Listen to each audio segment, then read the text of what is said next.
Momente tensioni dhe dhimbje janë regjistruar gjatë omazheve për efektivin e policisë së shtetit Enea Mekolli, i cili humbi jetën në krye të detyrës gjatë një operacioni policor në Maligj. Gjatë ceremonisë mortore në Pogradec, presidenti i Republikës Bajram Begaj është përballur me reagimin e familjarëve të efektivit të ndjerë, të cilët mes lotësh dhe dhimbjes së madhe kanë kërkuar llogari për ngjarjen tragjike.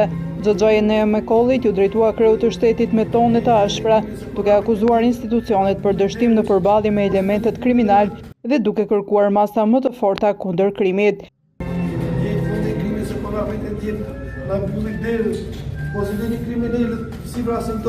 Tre herë, 4 herë, tentativë për ta shumë të të meri masa, se për e vërishti rinin, bejurit të zotë të vendit, se e datë këtë vend në dorë të kriminelve, po sondoj kriminelve në çdo cep të Shqipërisë, nuk po dominon, do policia dominon krimi.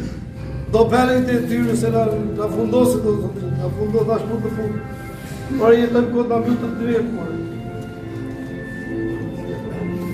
Por e gjani rrejt, lidhjet, dhe urdhën që dhajë në mënyrë të ati pa e mbrojtur personin, si e tërkotin, pa pak masa bërgjit, pa mbrojtur personin një pasaj.